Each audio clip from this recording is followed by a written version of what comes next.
Very good morning. कैसे हैं आप सभी लोग? लॉकडाउन का समय चल रहा है, अच्छे ढंग से मेहनत कीजिए और इस साल ही नीट एग्जाम को क्रैक कीजिए। अरे मंजिलें ऊंची सही पर हौसले तो कम नहीं, और छू के बस इतना बता दो हम किसी से कम नहीं। तो प्रीवियस लेक्चर में 2D मोशन चल रहा है और लास्ट क्वेश्चन का जो बचा हुआ सोल्यूशन है, लास्ट क्वेश्चन प्रीवियस लेक्चर का कॉन्सेप्ट बेस्ड क्वेश्चन है और रिपीटेड एज इट इज है। तो आप जानते हो जब पीक पॉइंट पे एक्सप्लोजन हो रहा है, पार्टिकल दो पार्ट में एक्सप्लोड हो रहा है। एक पार्टिकल रीटेस्ट कर रहा है, मास हाफ हो जा रहा है, और दूसरा पार्टिकल किधर जाएगा, उसकी वेलोसिटी क्या होगी, तो वो बिल्कुल अपोजिट डायरेक्शन में जाएगा। तो यहां एक्सप्लोजन हो या कोलिजन हो, law of conservation of momentum use होता है। तो using law of conservation of momentum, पहले मोमेंटम एक्सप्लोजन के पहले कितना था, मास m, और वेलोसिटी पीक पॉइंट पे कितनी होगी, v cos थीटा। तो ये v cos थीटा बराबर, अब एक्सप्लोजन के बाद मास हो गया m/2 और वेलोसिटी वही रहेगी, क्योंकि according to question particle path को रिट्रेस करता है। तो v cos थीटा प्लस दूसरा पार्टिकल मान लो v डैश वेलोसिटी से जा रहा है, ये अपोजिट डायरेक्शन में जाएगा, तो मास कितना होगा m/2। अब इसे सिंप्लीफाई किया तो velocity of second particle just opposite in direction, और होगा कितना 3v cos थीटा। अब केवल कोई भी थीटा दिया जाए, वेलोसिटी दी जाए, तो सीधे आप v डैश निकाल सकते हैं अगर इस केस को अपने ध्यान में रखते हैं तो। क्या ये बात समझ में आई? अब आप देखें नीट 2017 का क्वेश्चन कि x and y coordinate of particle at any time are x is equal to 5t minus 2t square and y is equal to 10t respectively, where x and y are in meter and t in second. Acceleration of particle at time t is equal to 2 second. So 2 second पर particle का acceleration कितना होगा? तो ये सीधे calculus base है, लेकिन 2 dimension है, क्योंकि पार्टिकल का x कोऑर्डिनेट भी चेंज हो रहा है और y कोऑर्डिनेट भी चेंज हो रहा है। तो x कोऑर्डिनेट में देखें ये डिस्प्लेसमेंट है, तो वेलोसिटी क्या होती है, dx बाई dt। तो 5t का डिफरेंशिएशन होगा 5,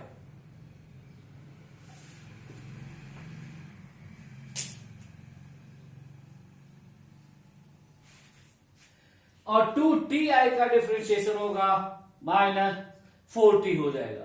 सो एक्सीलरेशन क्या होता है, dv बाई dt। तो acceleration a is equal to dvx divided by dt। Velocity का टाइम के साथ डिफरेंशिएशन करने पर तो ये कांस्टेंट है, इसका डिफरेंशिएशन क्या हो जाएगा 0, और 4t का डिफरेंशिएशन माइनस 4 मीटर पर सेकेंड स्क्वायर। ये x डायरेक्शन में एक्सीलरेशन है। उसी तरह से y डायरेक्शन में देखें तो y is equal to 10t, so vy is equal to dy by dt, और 10t का differentiation 10। So acceleration in y direction vy divided by dt, और 10 कांस्टेंट है, तो इसका डिफरेंशिएशन क्या हो जाएगा 0। अब ये 2 डायमेंशनल मोशन है, तो नेट एक्सीलरेशन जरूरी नहीं कि यहां 0 है, तो नेट एक्सीलरेशन a बराबर ax whole square plus ay का whole square. So a is equal to under root 4 का होल स्क्वायर प्लस 0 का whole square, which is a is equal to minus 4 meter पर second square. Hence option C is correct. इसी तरह से NEET 2014 का question देखें आप, तो आपसे क्या कह रहा है कि a particle is moving such that its position coordinate x y are 2 meter 3 meter at time t is equal to 0, 6 meter 7 meter at time t is equal to 2 second, and 13 meter 14 meter at time t is equal to 5 second. Then how much is the average velocity? How much is the average velocity? ये 4 option आपको दिए गए हैं, यहां पर D option correct है। तो आपको एवरेज वेलोसिटी पूछा जा रहा है। So how much is the average velocity? Displacement divided by time. So let's see.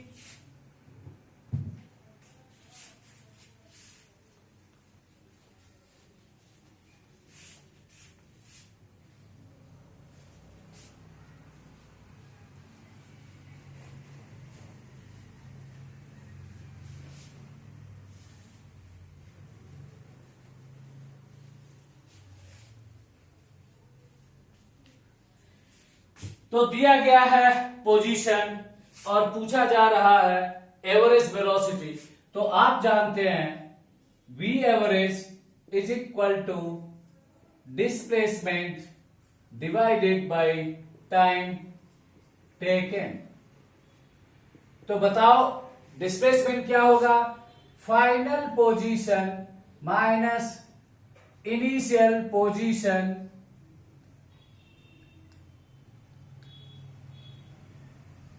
Divided by time taken. तो final position of the particle is 13 meter in x direction and 14 meter in y direction. तो आप लिख सकते हो 13 I cap minus 4 plus 14 j cap minus initial position 2 metre 3 metre. तो x direction में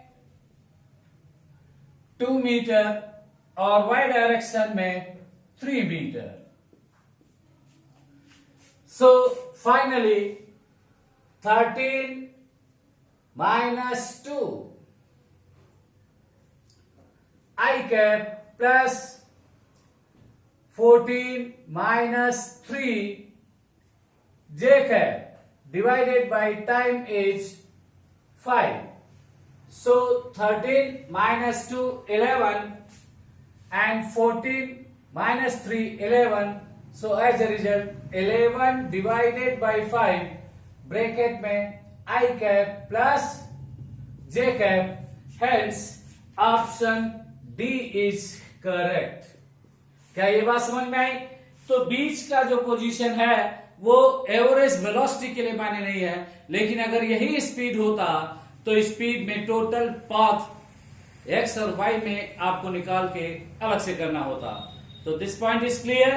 तो दिखने के लिए क्वेश्चन जरूर लेंदी है, बट एवरेज वेलोसिटी यानी सीधे डिस्प्लेसमेंट निकालना है, final position minus initial position. Okay,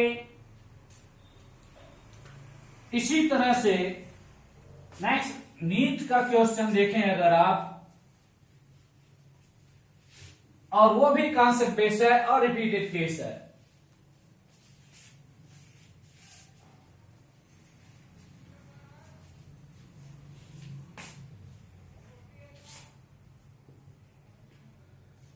If range of a projectile and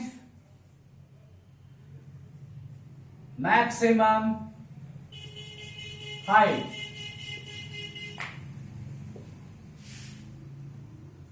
is equal, then what is angle of projection?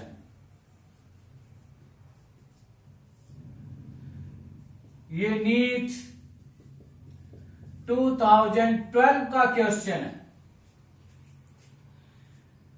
तो सीधे कह रहा है कि रेंज और मैक्सिमम हाइट बराबर है। तो रेंज की बात करें अगर आप, तो range R is equal to U square two sine theta into cos theta divided by G, and maximum height h is equal to u square sin square theta divided by 2g. अब according to question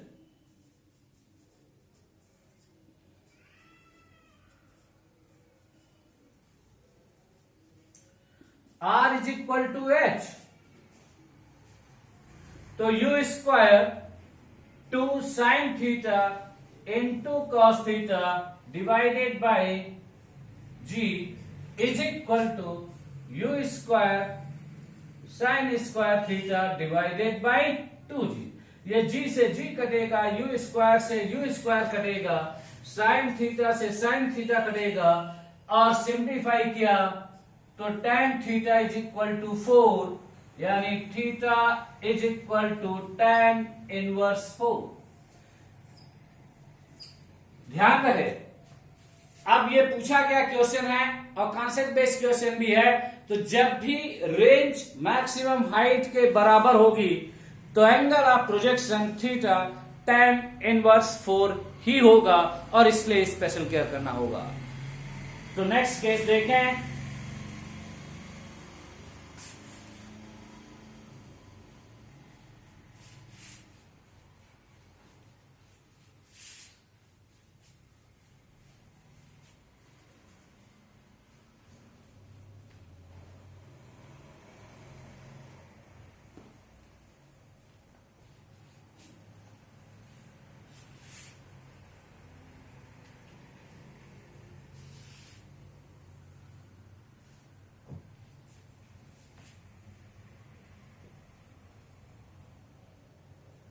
A particle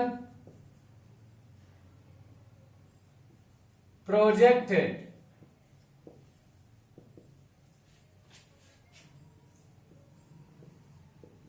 obliquely at angle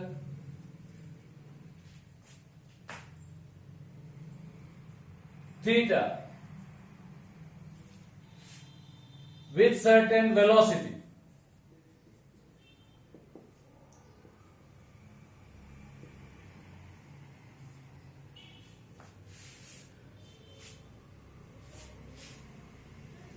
and then thrown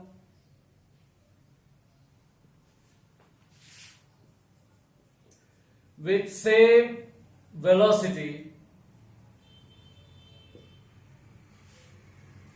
at angle 90 minus theta. If time of flight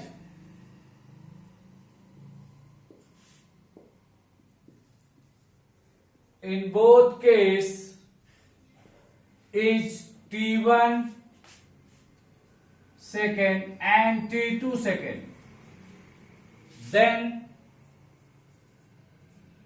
t1 into t2 is option A proportional to r, where r क्या है, range of projectile.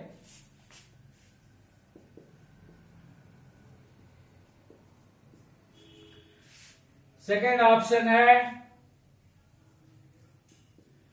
proportional to 1 by r। Third option है proportional to r square, और fourth option है inversely proportional to r square. तो क्या चुनना चाहेंगे?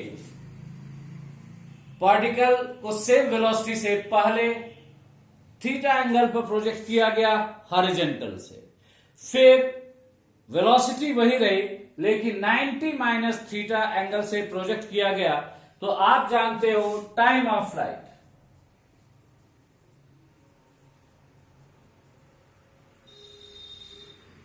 t is equal to 2u sine theta divided by g।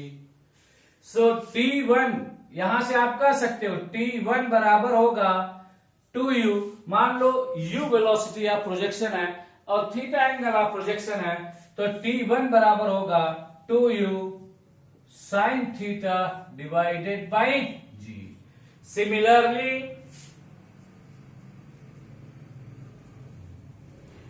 t2 बराबर होगा 2u sign अब थीटा की जगह होगा 90 minus theta divided by g, क्योंकि angle of projection 90 minus theta है, which is equal to 2u cos theta divided by g. अब आपको अकॉर्डिंग टू क्वेश्चन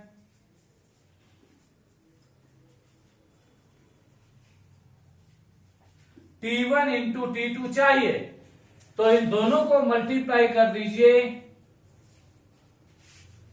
बराबर 2u sin theta divided by g into 2u cos theta divided by g. So 4 into u square की जगह यहां लिख दें 2u square into 2 sine theta into cos theta divided by g into g. तो इसे आप लिख सकते हो T1 into T2 is equal to 2 by g into r, यानी T1 into T2 is proportional to R और hence correct option is A। पहला option सही है। क्या ये बात समझ में आई?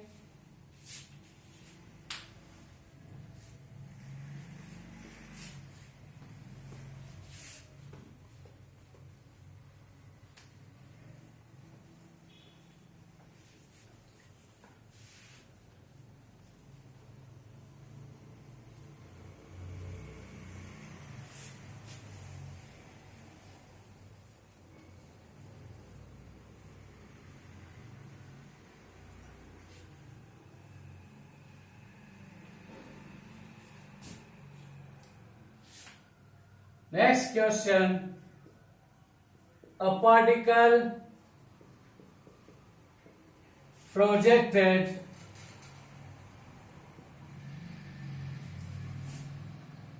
at angle theta from horizontal with velocity u meter per second, then what is radius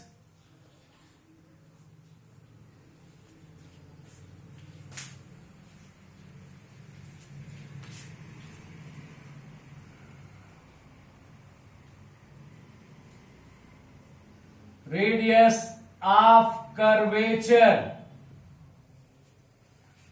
at peak of trajectory?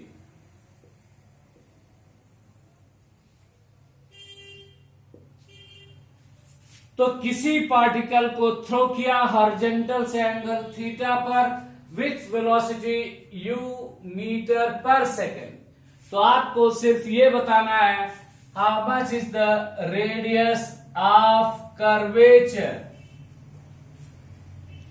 तो सोचो कैसे करेंगे, क्या होगा रेडियस ऑफ कर्वेचर?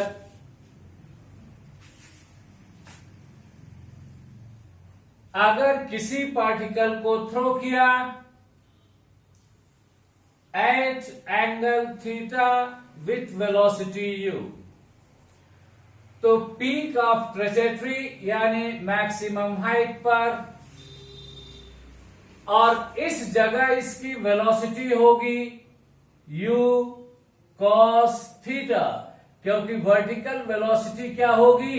0, केवल हॉरिजॉन्टल वेलोसिटी होगी। और इस जगह एक्सीलरेशन क्या होगा? वर्टिकली डाउनवर्ड, और which is equal to g। तो आप देखें कि u cos थीटा और g के बीच एंगल कितना होगा? 90 डिग्री। और अगर वेलोसिटी और एक्सीलरेशन 90 डिग्री है तो इसका इशारा क्या है? यानी ये सर्कुलर मोशन में होता है, और सर्कुलर मोशन में सेंट्रीपिटल एक्सीलरेशन टुवर्ड्स सेंटर होता है। अब ये अगर सेंट्रीपिटल एक्सीलरेशन है तो पार्टिकल क्या कर रहा होगा, सर्कुलर मोशन, तो सर्टेन जगह उसका सेंटर होगा। तो आप जानते हो if u is perpendicular to a, that means this is the case of circular motion, और सर्कुलर मोशन में centripetal acceleration is equal to v square divided by r, क्या है, radius of the circular path, radius of circular path.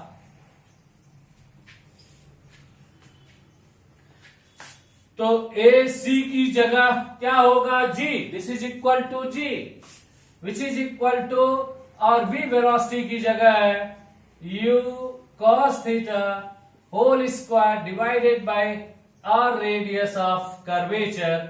So g is equal to u square cos square theta divided by r। इसलिए radius of curvature बराबर u square cos square theta divided by value of g। अब एक concept भी है, पूछा गया question है और रेडियस ऑफ कर्वेचर है, तो क्या ये बात समझ में आई? Okay, next question.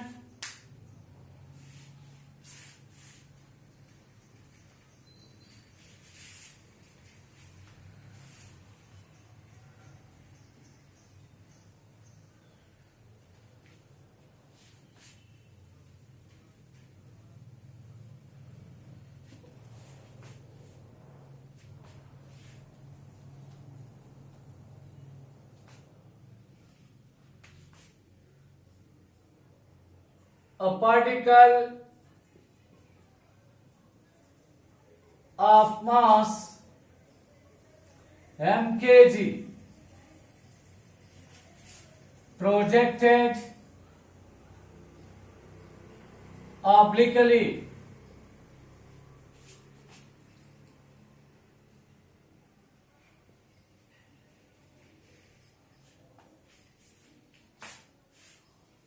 at angle theta from horizontal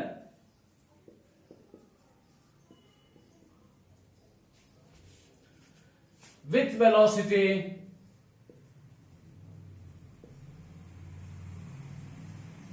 u meter per second. Find change